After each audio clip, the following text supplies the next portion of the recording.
It was on the 22nd of August this year, suddenly what is a kind of a semi-dormant Twitter account from the Home Office suddenly sprang to life with a series of tweets about the last law and order campaign of the Home Office against illegal migrants. So the Home Office was basically sending around journalists to take photos when they were doing their raids into restaurants, markets, posting photos on Flickr, posting videos about this campaign.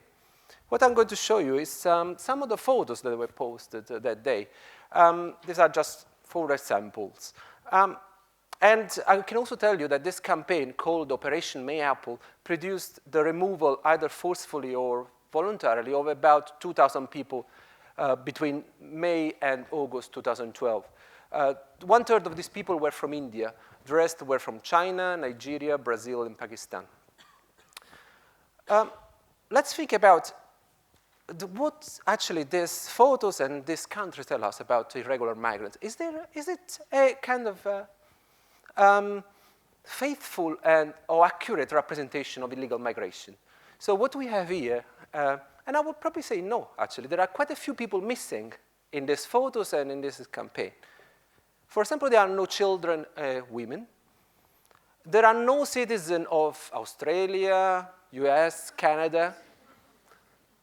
And there are no white people. All this category are part of the illegal migrants. But they are not there. They are not in the photos of the Home Office. They are not the people that normally tabloids talk about.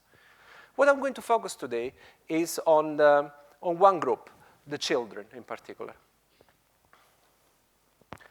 And before going more in detail, I would like to show you a couple of data about what has been called the deportation term. In the last 10 years, about the use of deportation as a tool for immigration control has increased exponentially. The data on the top show actually the number of deportations that the US has been implementing between the beginning of the 2000s and 2011. The number went from under the 89,000 to about 400,000. Actually, just incidentally, I would like to note that the record deportation have been done by the Obama administration. And I will be back to Obama later, so let's bear this in mind. The bottom graph instead shows the data about the UK. Here as well, we can see a really clear increase in the number of deportation, from about 17,000 to about 42,000 over the 10 years. Again, what we see is, this is the green line in the bottom graph. As we see here, the blue line tend to decrease around the middle of the 2000s. These are the so-called failed asylum seekers that are deported. So from the middle of the 2000s, there were less and less asylum seekers who are deported, while there is more and more non-asylum people that end up deported. However, if you look at the same identical data, but matched with the number of the estimate about the overall irregular migrant population in this country, what will come out is a completely different image. So again, on the top, the US, at the bottom, the UK. The graph at the bottom, at the top, the red line is the number of deportation. So the number we saw before, as you see, is basically goes between, as I said before, 189 and about 400,000. At the top is the estimate number of irregular migrants, which goes from 9 million to about 12 million over this period.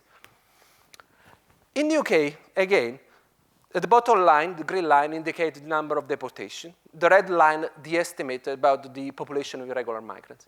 Again, here you can see a very significant gap between the people who are deported and those who are deportable.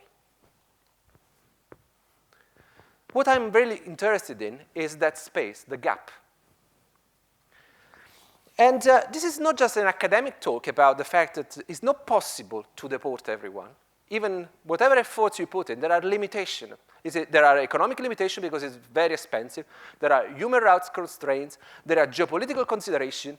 There is the fact that undocumented migrants are very convenient for the labor market. And there also another thing. There are some countries that they refuse to take back their own citizens. So, and countries in the West know about it. In fact, they have developed a system for evaluating the harm potential of the people that have to be deported.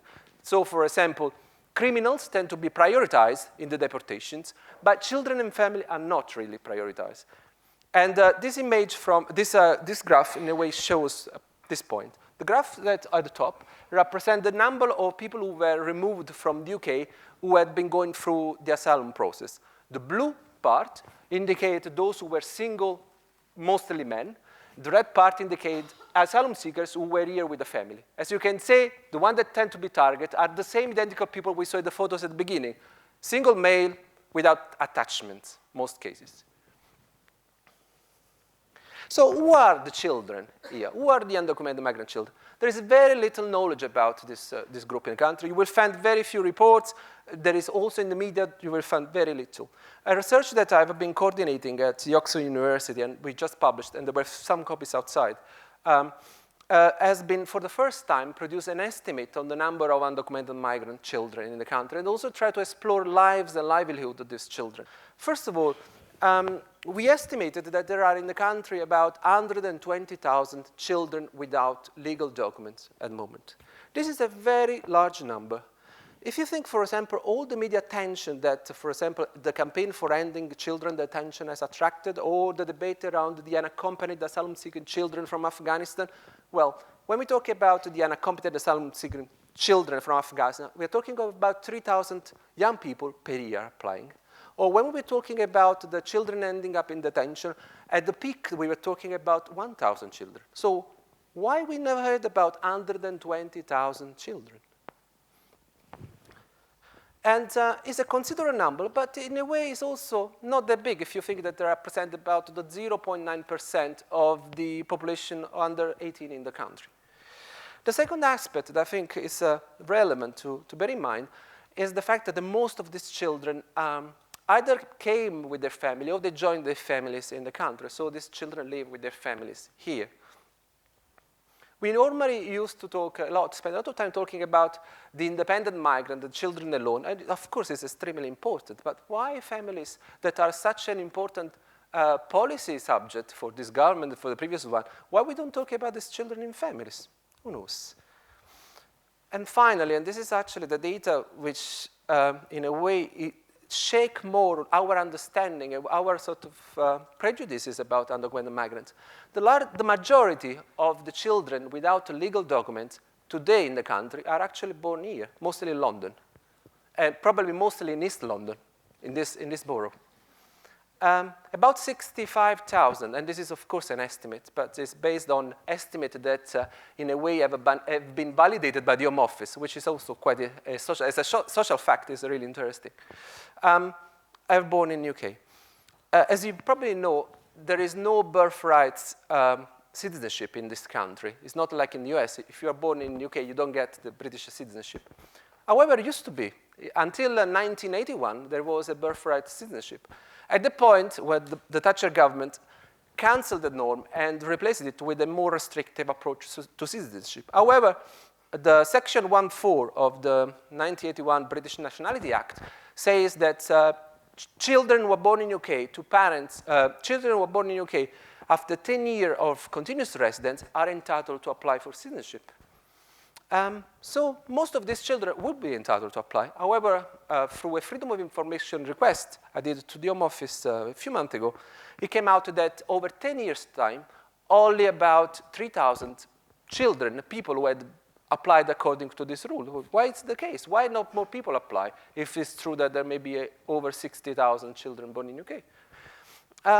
There are various reasons. I mean, there is clearly research to be done, but I think the fact that it's a little known norms. In the past, there used to be easier way and less expensive way to have some kind of status, but also the fact that it's become more and more difficult to get any kind of legal advice in this, for migrants and their families is one of the reasons. So we really need to think at the fact that these children, as I showed before, are not the undocumented migrant children, are here in the UK to stay. They are not going to be deported, as the data, the graph showed before, but at the same time, there are no effective way for these children to become part of society, to gain access to citizenship.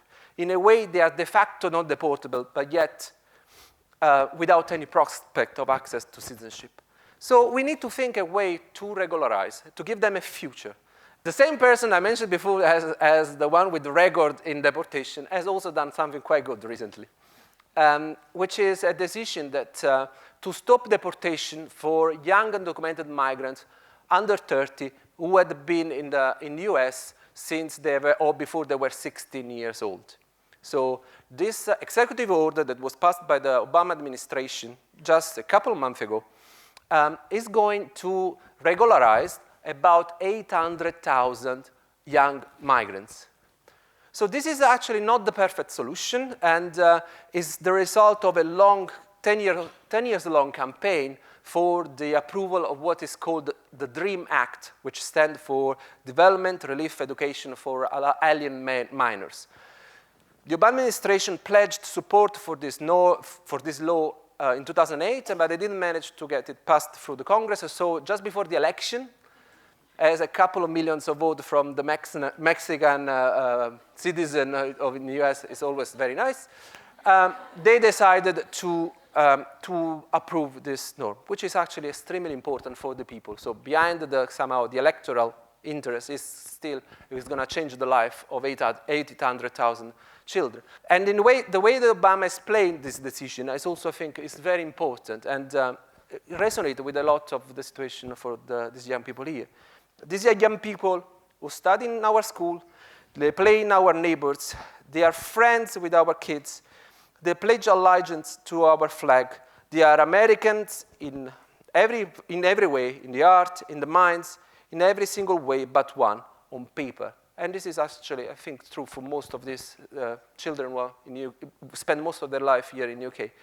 This would never been happened without a political campaign by a group called the Dreamers, which is a group of young undocumented migrants, mostly from Mexican and Latin America, who had been campaigning for 10 years for the approval of the DREAM Act, and now has been, and it's a campaign which is spread in colleges, universities, high schools, and is also involved in the occupation of several of Obama's electoral offices. So this is actually extremely important because for them, thanks to them, this has actually happened. And what I want to close my talks with is, on one end, I want just to reiterate the fact that there are thousands of young people who are here, they are not going to be deported, and the government need to acknowledge their existence, because this doesn't happen at the moment. You need to acknowledge that they are here, that deportation is not a solution for them, and we need long-term solution pathway to citizenship for these children, for these young people.